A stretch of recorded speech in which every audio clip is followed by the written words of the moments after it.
learners, welcome to Eko Learners Support for WAEC and NECO candidates. My name is Salau Abubakar Alooma. I'll be taking you history.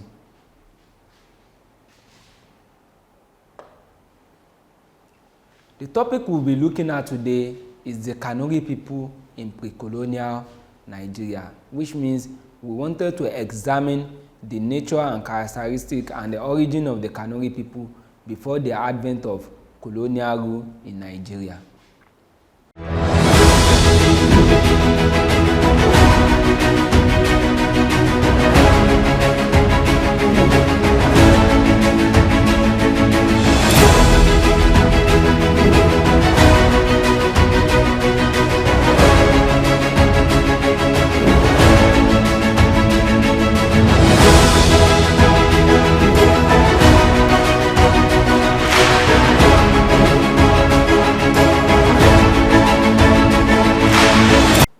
The learning objectives. At the end of the lesson, students will be able to describe the origin and socio-political organization of the Kanuri people, enumerate the contribution of my Idris Alooma to the expansion and the greatness of Kanem-Bornu Empire, and lastly, explain the reason for the rise and the collapse of the Kanem-Bornu Empire.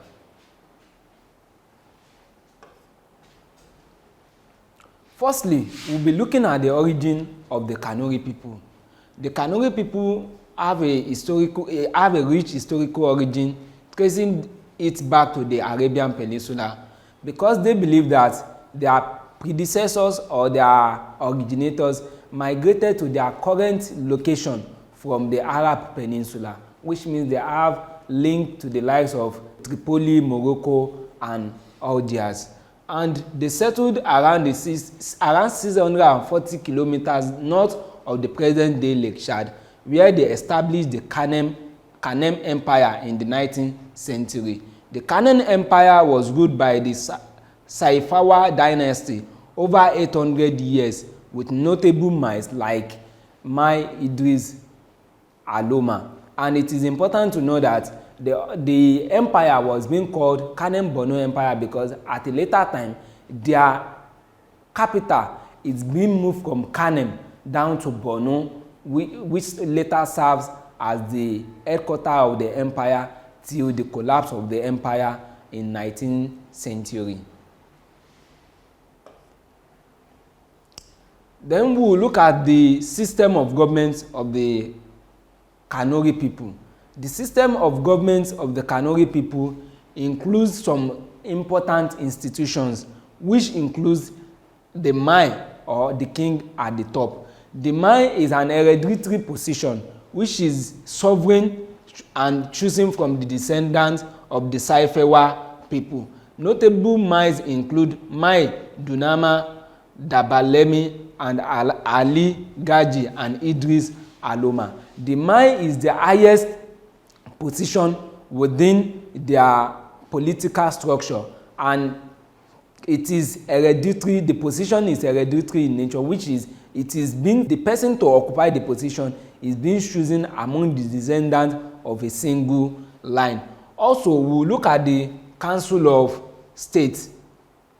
The Council of State is made up of 12 men, which is being selected among nobility and noble and great men of several origin, and these 12 men are being given different responsibility and offices, and they serve as a council that make law and implement government policy among the Kanuri people. And it is important to know that the Council of State, the members are being selected among people of noble and high rank personality within the society. Then also we look at the body of 3 women. The body of 3 women consists of my first wife, the queen mother, and the most senior wife of the official. These three women that consist of the council of women are the most noble women and the most senior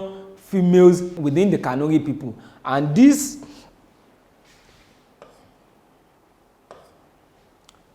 And these women holds a very strong position within the empire because they have a diverse functions and role to play, and these roles has a direct impact on the success and the greatness of the Kanuri people and the advancement of the Kanem-Bornu Empire. The first of their function include the training of the princes. The training of the princes, their education, their nurturing and everything lies with these three women. It is not in the hand of the men. The training of the princes lies with the women, and they make sure that they are properly nurtured to take over leadership position in the future.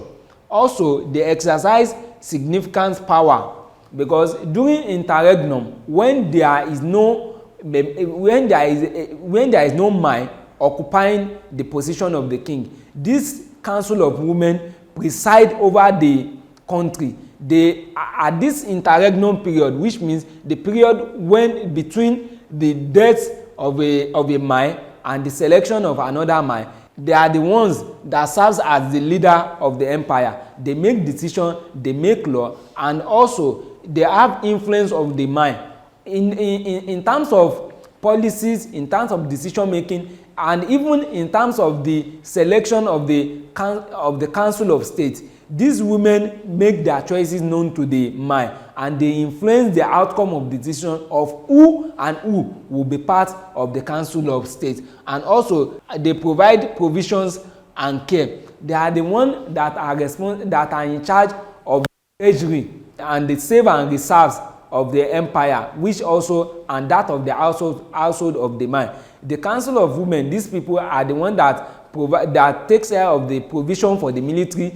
They takes care of the provision for the royal family, and they also take care of the provision of the common people. In terms of when the leader or the man wanted to provide succor to ease the suffering of people, they are also the one in charge of this. And also they are in charge of discipline. They are also so powerful to ensure that they instill discipline and they discipline any erring man. When a king or a man is getting out of hand or misusing his power, they have the power to put a check and balance on the man. And also another important functions of the council of women is that they are the one that normally did the selection of a new man after the demise of a man. Also, as we can see, this picture is displaying how the Kanuri society looks like during the pre-colonial era. And this picture at the top here is showing their military activities, the kind of tools and material, and this shows that even as at then, they also introduced cavalry into their military. Then we will now be looking at the other tiers of government under their political structure.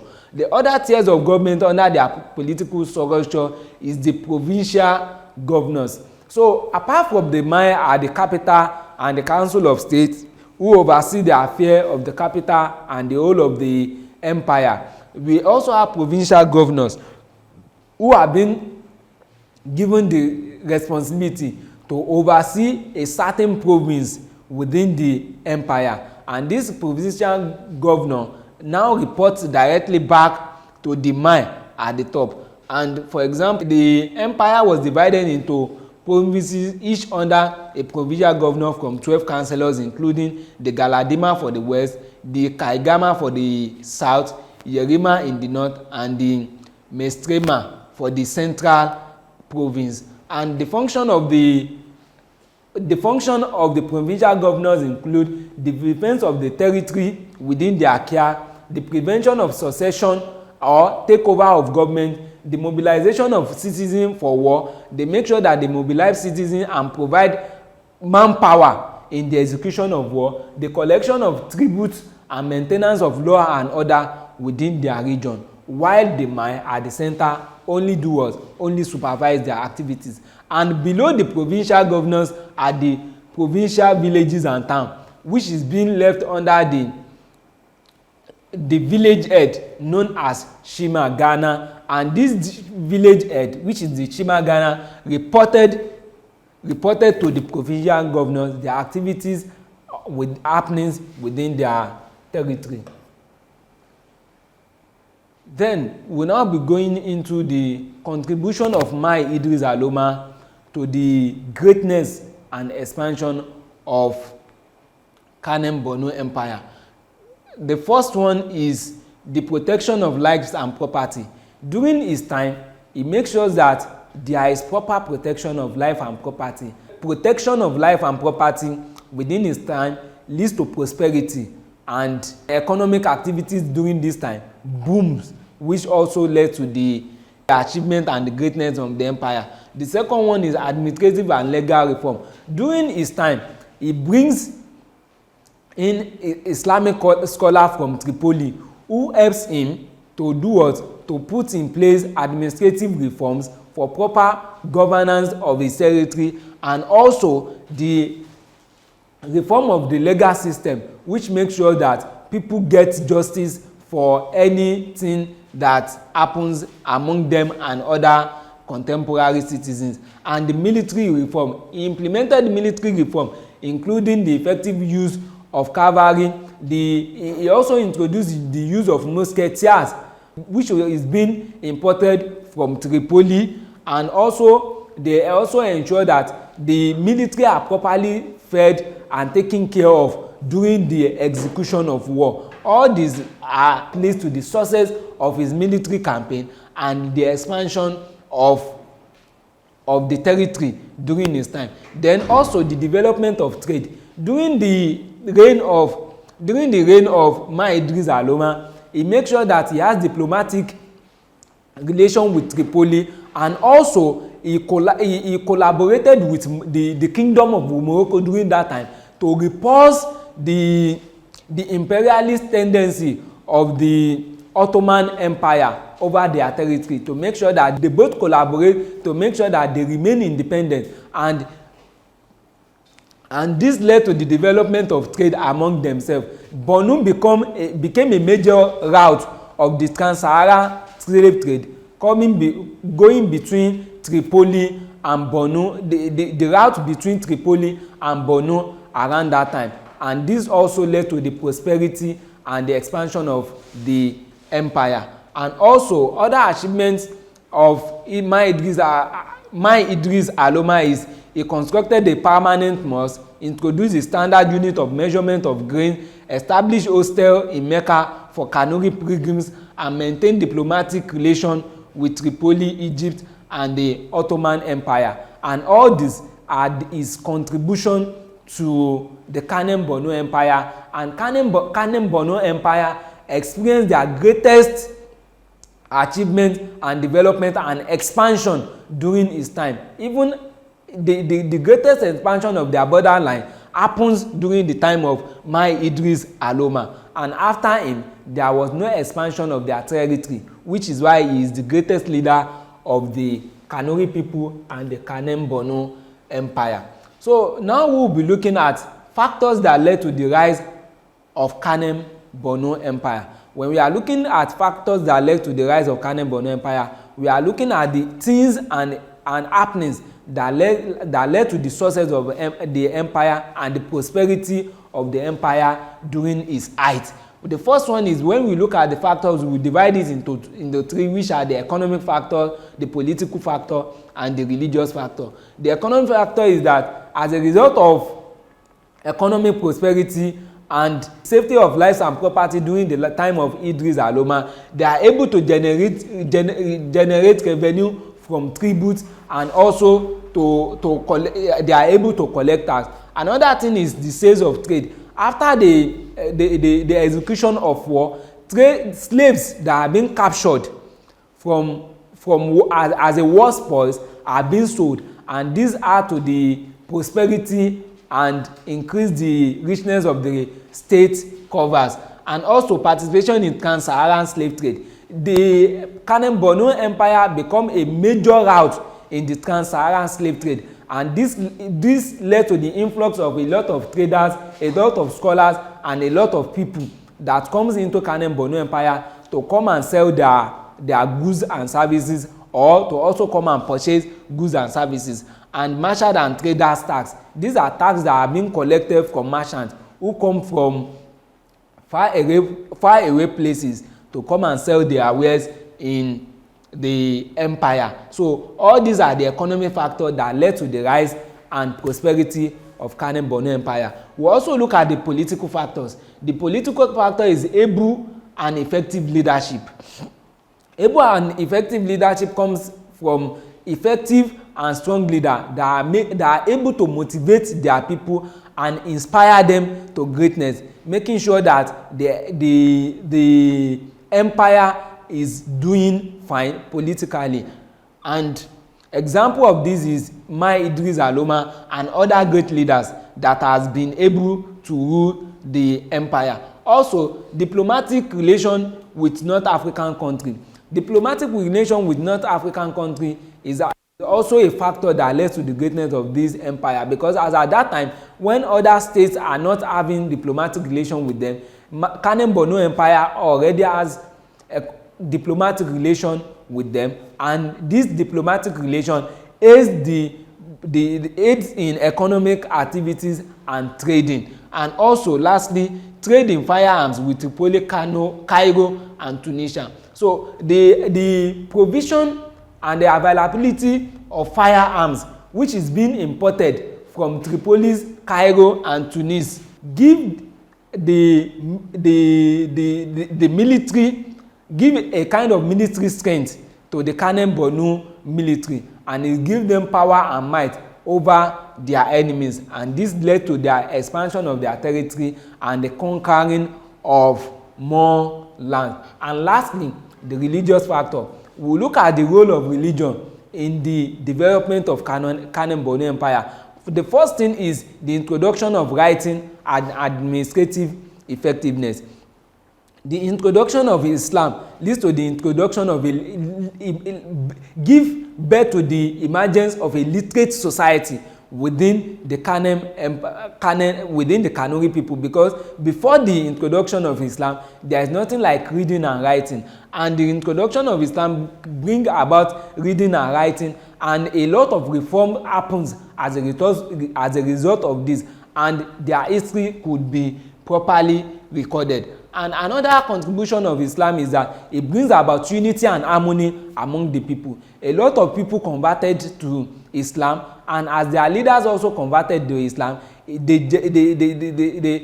enjoy a lot of support from the religious harmony among the people who converted to Islam, and Islam brings about unity for them. Then also another contribution of Islam to them is education and enlightenment and judicial reform. It leads to establishing a proper judicial system of settling disputes and rights among people, and also the establishment of the educational institution of learning also are the factors that the religious factors that contributed to the rise of Kanem-Bornu Empire. And now we will be looking at factors that led to the fall of Kanem-Bornu Empire. The first one is death of Idris Alooma.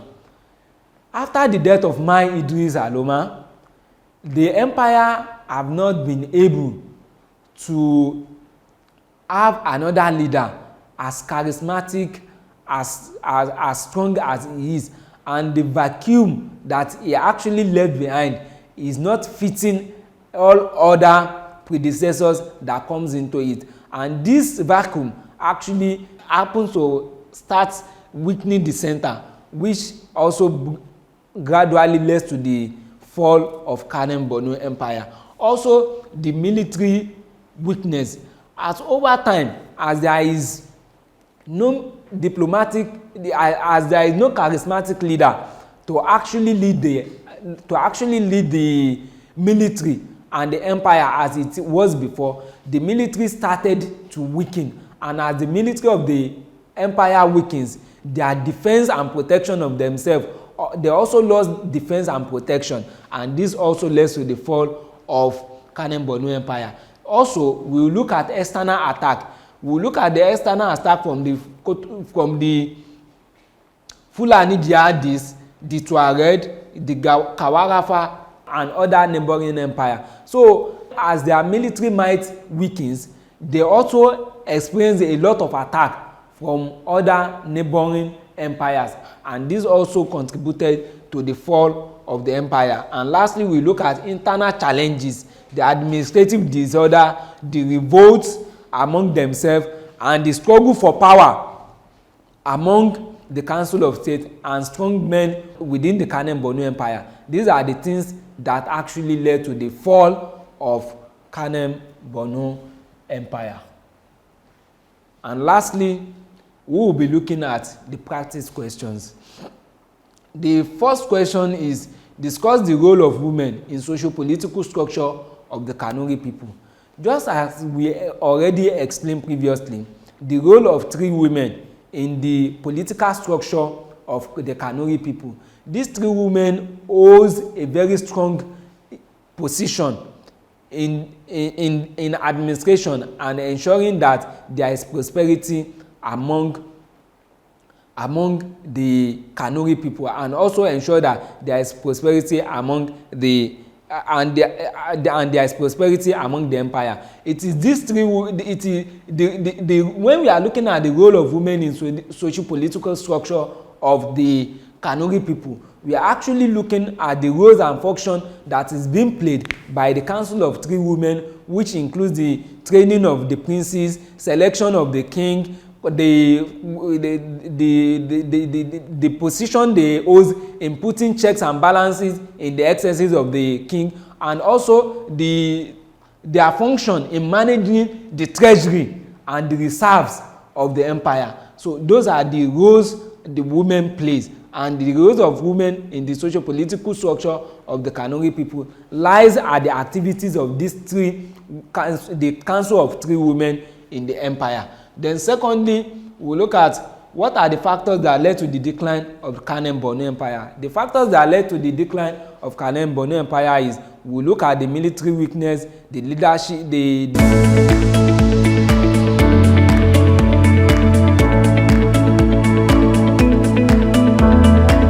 Eko Learners Support, a support program of the Lagos State Ministry of Basic and Secondary Education for WAEC and NECO candidates. The issue of leadership, we look at the attack from neighboring country, and we also look at internal struggle and strife among the people. Thank you very much. That's the end of today's class. If you have any comments, contribution, or observation concerning the topics, please don't hesitate to reach out to us through the social media handle that is being displayed on the screen. Thank you.